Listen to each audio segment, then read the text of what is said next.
Dear Commissioner Kroes, ladies and gentlemen, let me make some initial reflection and then get on to have some questions and answers around this very interesting topic. Broadband access it may be a very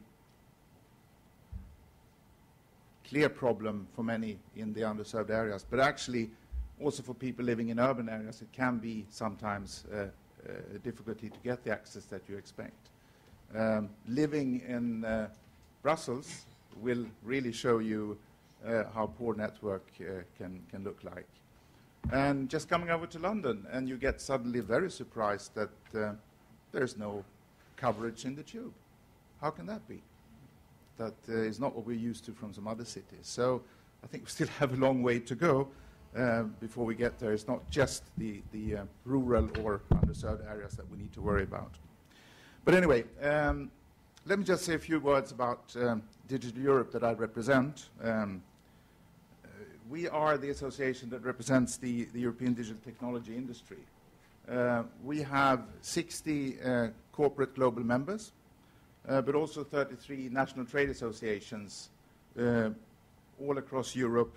And in total, we represent more than 10,000 companies in the ICT sector, employing more than 2 million people that are directly involved in and working in the ICT sector. Now, the fact that we represent both the global players and the large players, and through the national trade associations, like, for instance, Intellect here in the UK, Intellect UK, and thereby also the SMEs that act on the national and local level, actually puts us in a quite unique position to understand the importance of broadband. And we have, so to say, the ear to the ground all across Europe. So I think that what we contribute with, to in this discussion here today is actually bits and pieces of what happens all around, and what we can learn from, and what we need to understand to make the right kind of decisions. So we would like to be a positive force in this and bring together players and stakeholders, both on European and national level. So by that, we as an association, Digital Europe, can play a role, but also Intellect UK on the UK level can play a very important role. So I think it's important to have these kind of associations present in the discussion.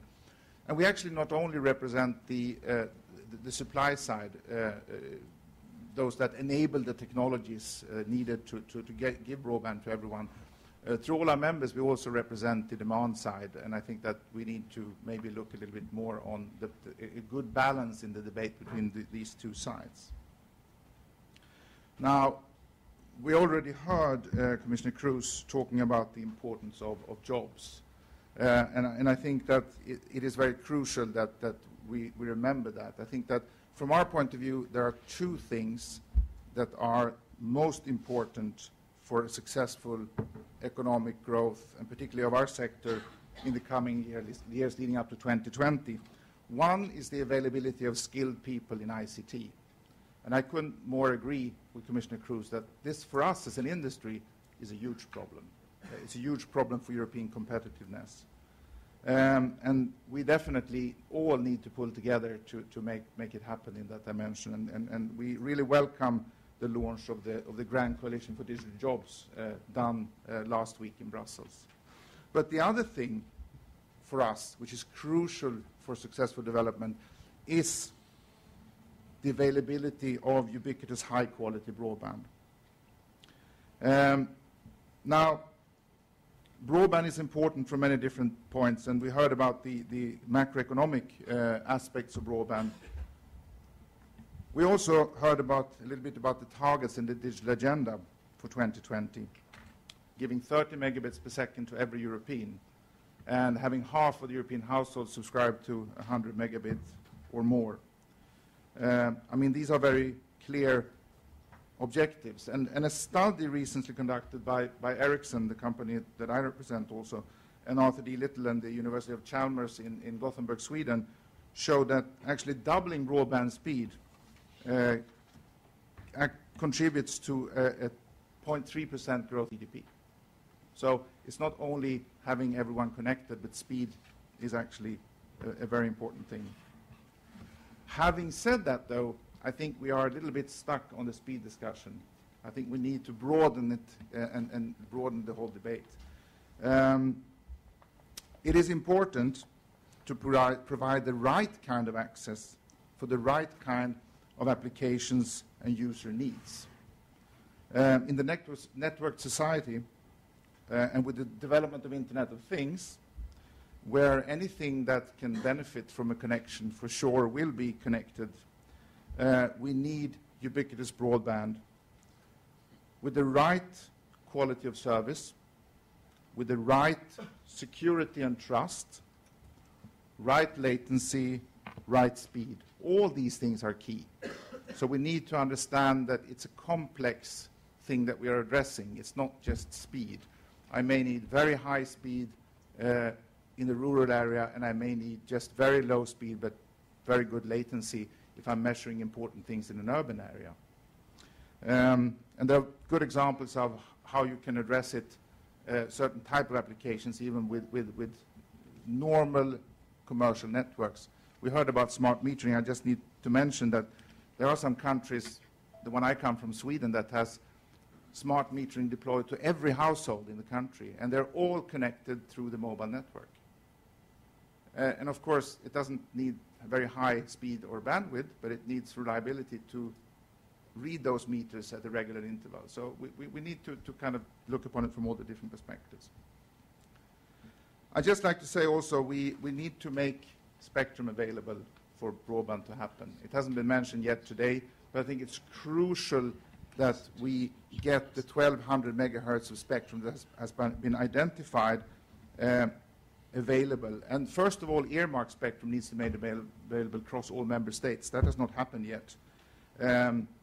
Only about 65% of the 1200 megahertz in Europe has been allocated to mobile broadband services. And we need to look at new frequency band as well. We need to look at what's available out there. 3.5 gigahertz, 1.4 gigahertz, 700 megahertz. And we need to have a dialogue between the different industries that use this spectrum today, where it can be best used. Now, today, half of all the phones sold on the market are smartphones globally today. In Europe, the number is much higher. People expect to do on their smartphones or tablets what they do on their PCs at home or in the office. And many of those that are still not connected and not part of the network society will most likely be so through their mobile device. And therefore, mobile broadband is a fast way, it's a shortcut to get these people connected. That doesn't exclude the fact that we need to look into all other technologies that have to play a role. We have to use the whole spectrum of available technologies and let all the different players that are betting on their different technologies also operate in the market in a competitive environment. So we will see a whole range of technologies, broadband, through cable, fiber, copper, but also satellite, Wi-Fi, LTE. And we should allow the market forces to play it out.